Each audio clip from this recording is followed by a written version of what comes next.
네, 안녕하십니까. 부산 동래구 국회의원 서지영입니다. 한국장학재단 이사장님께 질문을 드리도록 하겠습니다. PPT 하나 띄워주시겠습니까?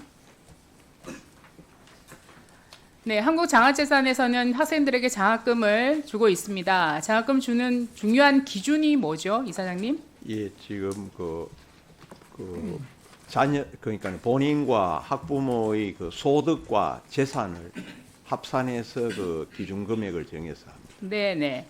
그런데 2020년도에 문재인 정부에서 부동산 공시가격 현실화 계획을 발표했습니다. 당연히 부동산 공시가격이 학생들의 장학금 수의 기준에 영향을 준다면 그때 한국장학재단에서는 여기에 대한 어떤 준비와 대응이 있어야 될 것으로 보는데요. 2020년도부터 2021년 2년까지 엄청나게 부동산 공시가격이 폭등했습니다. 거기에 대해서 한국장학재단에서는 어떠한 대책을 마련했거나 그것을 시행한 것이 있습니까? 예, 그때 21년에 부동산 공시 가격이 19% 올리고 22년에 17%가 갑자기 이렇게 많이 올라갔습니다. 그래서 저희들이 이게 갑자기 그렇게 올리게 되면은 저희들이 그게 대응을 할 수 없었습니다. 그래서 그때 그것 때문에 불용액이 좀 많이 나왔습니다.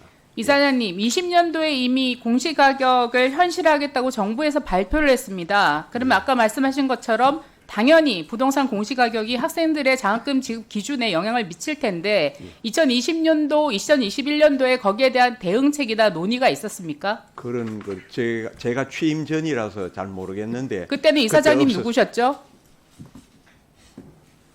네, 20년에요. 21년도, 22년도 이때 쭉 부동산 가격이 폭등해서 공시가격이 폭등할 때였습니다. 21년에는 이정우 이사장님이고 22년에는 정대화 이사장님이었습니다. 네, 제가 알겠습니다. 23년에 당시 어떤 대응이 있었는지 지금 현재 이사장님은 모르신다는 거죠? 예, 그렇습니다. 네, 알겠습니다. 다음 PT 보여주시겠습니까? 부동산 가격이 폭등하면서 가만히 앉아있는 자리에서 학생들의 부모님들이 거의 부유층이 돼버렸습니다. 그래서 당시에 2021년도부터 폭등하면서 어떻게 됐습니까? 16,000명이나 장학금 수혜 대상에서 탈락했고 그 다음에 2022년도에는 66,000명 그 다음에 2023년도에는 35,000명이나 장학금 수혜를 받지 못했습니다. 이사장님 알고 계십니까? 예. 네.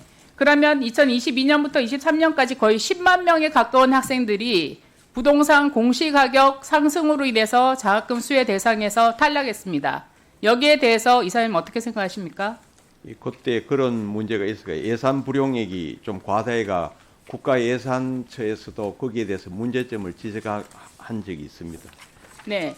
이렇게 정권의 정책 때문에 학생들의 장학금 수혜 혜택 숫자가 10만 명이나 떨어졌다는 것은 굉장한 문제라고 생각합니다. 한국장학재단에서는 여기에 대해서 앞으로 정권의 정책 변화에 따라서 영향을 받는 것에 대해서 어떤 대책을 세우고 있습니까? 예, 앞으로는 이제 저소득층 가구와 그다음에 다자녀 가구에 대한 지원을 강화하고 그다음에 작년에 우리 국회에서 노력을 해주셔가지고 많이 관심을 가지고 지원을 해주셔서 9구간까지 이렇게 확대가 되었습니다. 그래서 앞으로는 더 많은 학생들이 등록금으로 고통받지 않도록 이렇게 노력을 하도록 하겠습니다. 네, 감사합니다.